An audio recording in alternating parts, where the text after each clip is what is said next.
ज्योतिष रतन केंद्र चैनल पर हमारे आप सभी प्रिय दर्शक गणों का बहुत बहुत हार्दिक स्वागत और अभिनंदन। प्रिय साथियों, मैं हूं आचार्य पंडित सर्वदानंद शर्मा। मेरी ओर से भी आप सभी को बहुत बहुत प्यार भरा नमस्कार। तो साथियों, आज की भी जो चर्चा का विषय है ये है मासिक लव राशिफल, यानी कि मंथली लव राशिफल। बात एक ही है, चाहे हम मंथली लव राशिफल बोलें या मासिक लव राशिफल। और है ये अप्रैल 2025 का। जी हाँ, इस अप्रैल 2025 के मंथली लव राशिफल के माध्यम से आज हम इस चर्चा के दौरान ये जानने की कोशिश करेंगे कि जो आप हमारे मीन लगन राशि के जो मित्र हैं उनकी जो लव लाइफ है वो इस अप्रैल 2025 में किस दिशा में जाने वाली है, या आपको अपनी लव लाइफ से ये भी कह सकते हैं रिलेटेड किस प्रकार के रिजल्ट्स मिलने जा रहे हैं। हम उसके विषय में भी बात आपसे करेंगे और ये भी जानने की कोशिश करेंगे पूरी डिटेल में कि भाई आपकी जो ये लव लाइफ है मीन लगन राशि के जातकों की, चाहे आप मेल हैं या फिर फीमेल हैं, मेनली जो हमारा फोकस रहता है वो 5 पॉइंट्स पर रहता है और उसी में ही सारी चीज़ें कवर हो जाती हैं। जैसे कि आप सिंगल जातक हैं, अभी तक आपकी लाइफ में कोई आपका मनचाहा मित्र जिसको आप चाहते हो दिल से अभी नहीं आ पाया। कोशिश करने के बावजूद अगर आपने कोशिश भी की है तो नहीं किया तो कोई बात ही नहीं। तो ये भी जानने की कोशिश करेंगे कि अप्रैल 2025 में आप सिंगल जातकों के लिए ग्रह कितना सपोर्ट कर रहे हैं कि आप सिंगल से डबल हों या नहीं करेंगे। दूसरी बात कि अगर आप लिव इन रिलेशन में हैं या आप कहीं लव अफेयर में हैं तो ये रिलेशनशिप आपकी कैसी रहेगी, कितनी मजबूत होगी, कितनी प्रोग्रेस आप इसमें करेंगे या कितना इसको एंजॉय कर पाएंगे, या इसमें भी कहीं कुछ बीच में परेशानियां तो आपके लिए खड़ी नहीं हो जाएंगी आप दोनों के बीच में या आप दोनों को लेकर के। और अगर आपके लिए कोई विवाह का योग है तो हम उसकी भी बात करेंगे अगर है। पॉइंट नंबर 3 डिस्कस करेंगे कि भाई अगर आप मैरिड हैं, मेल हैं या फीमेल, तो आपके मैरिड लाइफ कैसी जाने वाली है। और इसके अतिरिक्त आगे बात करेंगे कि आप मैरिड तो हैं लेकिन क्या एक्स्ट्रा मैरिटल अफेयर्स के भी चांसेस हैं क्या होने के। कहीं अगर आपको इस प्रकार की कहीं कुछ ऐसी इंडिकेशन अगर मिल रही है और आप जानने के इच्छुक हैं तो अगर ऐसी संभावना होगी तो ज़रूर बताएंगे। और यदि आपका पहले से ही कहीं एक्स्ट्रा मैरिटल का सिलसिला चल रहा है तो फिर ये अप्रैल का महीना आपके इन संबंधों को लेकर के कैसा रहने वाला है, इसके विषय में भी बात करेंगे। और अंत में बात करेंगे कि जो आप मीन लगन राशि के हमारे जातक हैं और फिलहाल नो कॉन्टैक्ट सिचुएशन फेस कर रहे हैं, और ये जो नो कॉन्टैक्ट सिचुएशन है काफ़ी समय से है। कहने का मतलब है कि आपका जिसके साथ पहले कहीं अच्छा संबंध था, क्या आज ऐसा क्या कारण बना कि जिसकी वजह से आपका उनके साथ संपर्क तो रहा ही नहीं, किसी प्रकार का भी कोई आमने सामने की भी बातचीत नहीं, टेक्स्ट मैसेज भी नहीं, कोई कम्युनिकेशन नहीं, कोई कॉन्वर्सेशन नहीं, सब कुछ ख़त्म। तो जब ऐसे हालात हो जाएं और ऐसी परिस्थितियां पैदा हो जाएं, ऐसी सिचुएशन क्रिएट हो जाए तो, और ऐसे हालातों में अब अगर आप ऐसा मानते हैं, ऐसा सोचते हैं कि भाई अब और ज़्यादा नहीं, अब पहले जैसी सिचुएशन बहाल होनी चाहिए, रेस्टोर होने चाहिए और मेरा उनके साथ रीयूनियन होना चाहिए, और रीयूनियन के साथ साथ ये जो रिलेशनशिप रही थी पहले कभी वो ऐसे ही रिवाइव हो जाए, पहले जैसी ही परिस्थितियाँ हो जाएं, बिल्कुल ऐसे ही हालात हो जाएं जैसे पहले थे हमारे उनके साथ, एक दूसरे के साथ हम रहते थे, एंजॉय करते थे। हालांकि थोड़ा सा ये टफ है चीज़, एकदम नो कॉन्टैक्ट से निकल करके सोचने के लिए तो बहुत अच्छा है लेकिन इसमें समय लगता है, कोशिश भी करनी पड़ेगी और डिपेंड करता है कि ग्रहों का कितना सपोर्ट आपको मिल रहा है। अप्रैल 2025 में ग्रहों की स्थिति कैसी है, कितना सपोर्ट कर रही है, ग्रहों की स्थिति नहीं कर रही है, वगैरह वगैरह। ये सारी चीज़ों को लेकर के चर्चा करेंगे इस कार्यक्रम के दौरान आपके साथ, जो हमारे आप मीन लगन राशि के जातक हैं, डिटेल में। और अगर हम देखेंगे कि भाई कुछ वाकई ही ऐसी भी चीज़ें हैं कि जहाँ पर नकारात्मक परिणामों का अधिकता है तो उनको दूर करने के लिए फिर आपको बहुत सरल और आसान रेमेडीज़ भी देंगे, उपाय भी देंगे। तो आप इस प्रोग्राम को अंत तक जरूर देखते रहिए। हम एक एक चीज़ के विषय में बहुत स्पष्ट रूप से आपसे डिस्कस करेंगे। और सबसे पहले बात करेंगे जो हमारे सिंगल जातक हैं उनके विषय में कि भाई देखिए, आप सिंगल हैं, पीछे अभी क्या आपके विचार रहे नहीं रहे उस पर हम नहीं जाते, हम तो बात अप्रैल 2025 की कर रहे हैं, और वो भी मीन लगन राशि के जातकों से जो सिंगल जातक हैं। तो सिंगल जातकों से हम कहना चाहेंगे कि देखिए, मंगल जो है इस समय 5th हाउस में पूर्ण रूप से नीच अवस्था में बैठे हुए हैं और पूरे महीने ये नीच अवस्था में रहेंगे, और इसी महीने नहीं रहेंगे अप्रैल में ही, ये मई में भी रहेंगे। ये कहीं जून में जाकर के फर्स्ट वीक में वहाँ से निकलेंगे। तो अभी इनका प्रभाव आपके बुद्धि पर नकारात्मक पड़ने के चांसेस बहुत अधिक हैं। ये आपकी बुद्धि को नकारात्मक दिशा में ले जाने की कोशिश करेंगे। नकारात्मक थॉट्स, नेगेटिव थॉट्स, कोई भी चीज़ सही तरीके से जो सोचनी चाहिए वो ना सोच करके उसको उल्टे तरीके से सोचना। मान लीजिए कि अगर आप किसी को पसंद कर रहे हैं एग्जाम्पल के तौर पे, और उसके साथ आप आगे बढ़ना चाहते हैं दिल से, लेकिन अब बढ़ना तो चाहते हैं लेकिन साथ में कुछ ऐसी ऐसी चीज़ें भी आप इमेजिन कर रहे हैं कि कहीं अगर ऐसा मैंने इसके साथ रिलेशन बढ़ाए तो कहीं ऐसा ना हो जाए, कुछ वैसा ना हो जाए। अननेसेसरीली आप उन चीज़ों को लेकर के परेशान हो रहे हैं या डर रहे हैं, क्योंकि मंगल नीच अवस्था में वो आपके विचारों को इसी तरीके से ही घुमाएंगे। लेकिन अब अगर आप हमारी इस वीडियो को देख रहे हैं तो फिर, और हम ये बात स्पष्ट रूप से कह रहे हैं कि मंगल जो है आपकी बुद्धि को भ्रमित करेंगे, उल्टे सीधे विचार आपके अंदर पैदा करेंगे, नेगेटिव थॉट्स। अब उनको आपको कंट्रोल करना फिर ये आपका व्यक्तिगत कार्य बन जाता है। उपाय तो हम आपको अंत में जरूर देंगे, हालांकि हम उपाय देते नहीं है लव राशिफल की जब डिस्कशन होती है, लेकिन जब ऐसे केसेस में ग्रहों की ऐसी स्थिति बन जाए तो उपाय देना हमारे लिए फिर आवश्यक हो जाता है, ताकि जातक को उन उपायों को करके कुछ उसका लाभ मिल जाए। तो यहाँ पर भाई अपनी जो विचार हैं, अपनी बुद्धि है, उसको आपको अपने बिल्कुल सेंटर में रखना है, बैलेंस करके चलना है। हालांकि एक अच्छी बात है जो हम देख रहे हैं, क्योंकि अगर आप सही दिशा में सही सोच के साथ आगे बढ़ेंगे तभी तो कुछ सही रिजल्ट सामने आएंगे। अगर हम कुछ नेगेटिव थॉट्स के साथ आगे बढ़ेंगे तो रिजल्ट्स भी नेगेटिव ही आएंगे। सीधी सी बात है, सीधा सिद्धांत है।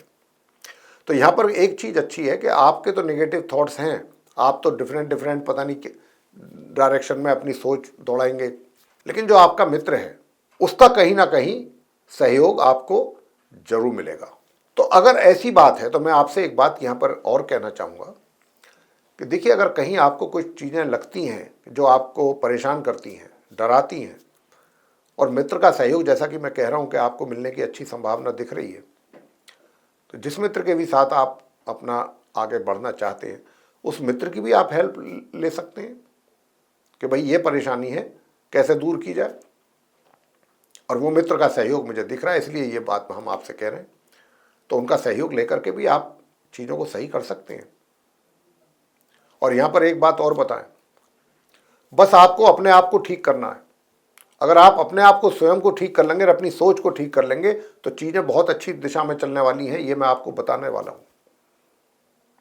और 13 तारीख के बाद से तो अगर आप अपने फैमिली में भी ये चीज़ें डिस्कस करेंगे तो वहाँ से भी बहुत शीघ्रता से आपको उनका कंसेंट मिल जाएगा और ये मित्रता आगे बढ़ेगी। बस एक ही कंडीशन है कि आप अपने आप को ठीक करें, पहले अपनी सोच, अपनी बुद्धि पॉजिटिव रखें, तभी सारी चीज़ें, रिजल्ट्स आपके फेवर में जा पाएंगे। अगर आप ही उल्टी दिशा में चलेंगे तो बड़ा मुश्किल है चीज़ों को सही करना। उल्टी दिशा में या उल्टी सोच रख करके आप ये एक्सपेक्ट करें, ये आशा रखें कि भाई अब चीज़ें सही होनी चाहिए, तो फिर कैसे हो पाएंगी। तो यहाँ पर ये बात समझनी होगी। अब आते हैं कि भाई अगर आप लिव इन रिलेशन में हैं और या आपका कहीं रोमांस चल रहा है अपने किसी मेल या फीमेल के साथ, अपोजिट सेक्स के पर्सन के साथ, जो भी आपका सोलमेट है, तो अपने सोलमेट के जो है को लेकर के आप दोनों के बीच की जो रिलेशनशिप है, ये मित्रता तो रहेगी, मित्रता तो अच्छी बनेगी, अच्छी चलेगी भी। और ये मित्रता ऐसी चलेगी कि भाई शादी का तो योग नहीं कह सकता मैं, कि विवाह का तो, लेकिन एक तरीके से ये जो भी आपसे मिलेगा देखेगा वो एक बार को उसके इम्प्रेशन यही जाएगा कि आप शादीशुदा हैं। कुछ इस तरीके का रिलेशन आपका रहने वाला है। तो ये सही है, इसको एंजॉय करेंगे। लेकिन थोड़ा सा एक बात का ध्यान रखिएगा जो हम कहना चाहेंगे आपसे, कि आप अपने मित्र के साथ थोड़ा अपना पॉजिटिव एटीट्यूड रखिएगा, व्यवहार अच्छा रखिएगा, तो आपको और भी आप एंजॉय करेंगे और अधिक एंजॉय करेंगे। और अगर कहीं आपने अपना एटीट्यूड नेगेटिव रखा, हैंडलिंग आपकी सही प्रॉपर आपने नहीं किया अपने मित्र को, तो आपके लिए तनाव और टेंशन स्वयं के लिए बढ़ा लेंगे आप, परेशानी आपके लिए बढ़ेंगी। फिर इस बात का जरूर ध्यान रखिए। बात करेंगे कि भाई वैवाहिक संबंध कैसे रहेंगे अगर आप विवाहित हैं तो, मीन लगन राशि के जातक हमारे। तो देखिए, वैवाहिक जीवन जो है आपका, एक तरीके से मैं देख रहा हूँ कि वैसे तो अच्छा है, मुझे किसी प्रकार की कोई कमी तो नज़र नहीं आती है वैवाहिक जीवन में। लेकिन जो भी आपका इस जीवन साथी है, चाहे वो मेल है या फीमेल, इस बात से भी मैं इनकार नहीं कर सकता कि उनके एक्स्ट्रा मैरिटल अफेयर ना हो।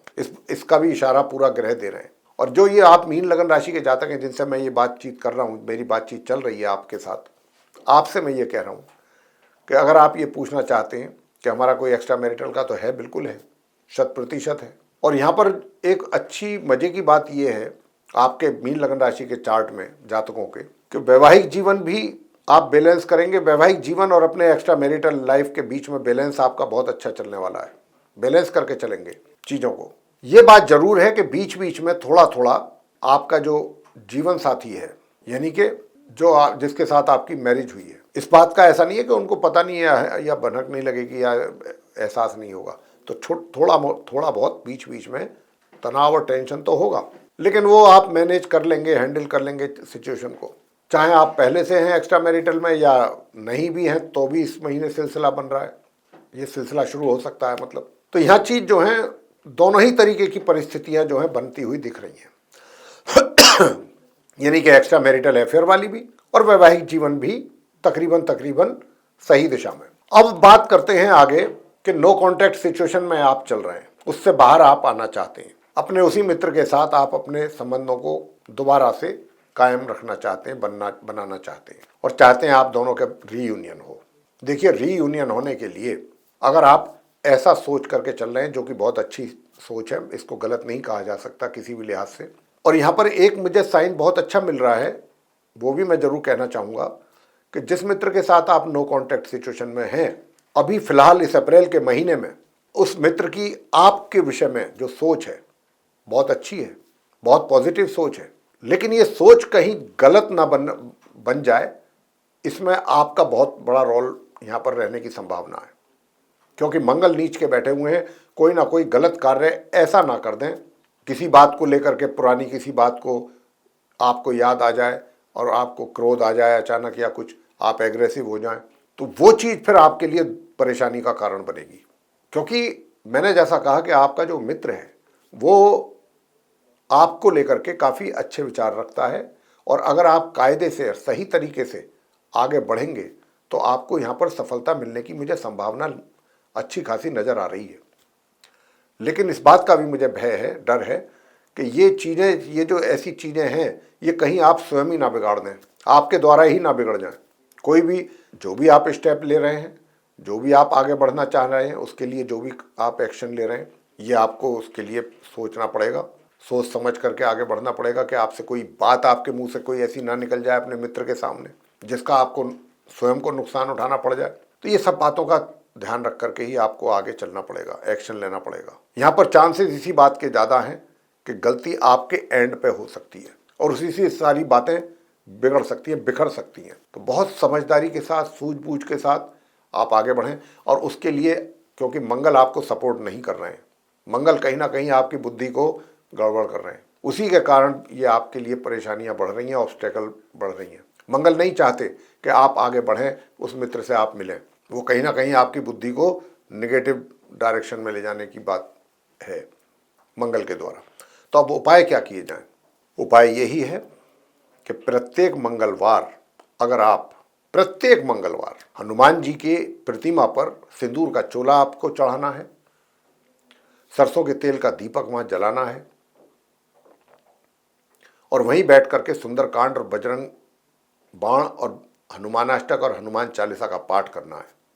और पहले भगवान श्री राम जी की आरती, फिर हनुमान जी की आरती प्रत्येक मंगलवार। और लाल रंग की मिठाई चढ़ानी है। गुलाब के फूलों की अगर माला आप ले जाते हैं या गुलाब का फूल भी ले जाते हैं प्रभु के श्री चरणों में, तो वो भी, ये उपाय अब बता रहे हैं। और जो महिलाएं हैं वे घर में बैठ करके हनुमान चालीसा का पाठ कर सकती हैं, या फिर इस मंत्र का जाप करें। बहुत लघु मंत्र है जो हम आपको बता रहे हैं। ओम अंग अंगारकाय नमः, एक माला नियमित रूप से कर लें इस मंत्र की। अगर आप मंगल की इस मंत्र की माला करेंगे, हनुमान जी की पूजा करेंगे, सुंदरकांड का पाठ करेंगे, और मैंने कहा कि भाई प्रत्येक मंगलवार हनुमान जी पर सिंदूर का चोला आप ये मान के चलिए कि आपके बिगड़ते कार्य भी बन जाएंगे, मगर शर्त एक है, पूरी श्रद्धा भाव से करना है, निस्वार्थ भावना से। तो आपको बहुत अच्छे और पॉजिटिव रिजल्ट्स आने की संभावना बनेगी, मीन लगन राशि के जो भी आप जातक हैं। तो साथियों, ये थे उपाय आपके लिए, ताकि आपको अपनी लाइफ में, अपने जीवन में कुछ अच्छे और बेहतर परिणामों की प्राप्ति हो सके। हम आशा करते हैं ये आज का प्रोग्राम आपको बहुत पसंद आएगा, और अगर आपको पसंद आया है तो आप इस वीडियो को लाइक ज़रूर करें, और अगर अभी तक आपने हमारा चैनल सब्सक्राइब नहीं किया है तो चैनल को भी सब्सक्राइब जरूर कर लें। अधिक से अधिक मात्रा में वीडियो शेयर करें ताकि दूसरे लोग भी इस जानकारी का अच्छा लाभ उठा सकें। और अगर आप चाहते हैं कि आने वाले दिनों में जो भी हमारे वीडियोज़ एस्ट्रोलॉजी के टॉपिक पे बनेंगे वे सब आप तक पहुंच सकें विद नोटिफिकेशंस, और उन सभी का आप लाभ ले सकें समय पर, तो फिर आप बेल आइकन भी जरूर प्रेस करें। तो साथियों, इसी के साथ अब हम अपने आप सभी मित्रगणों से इजाज़त लेंगे और इस कार्यक्रम को यहाँ समाप्त करेंगे। आप सभी का सहृदय बहुत बहुत धन्यवाद। जय माता दी।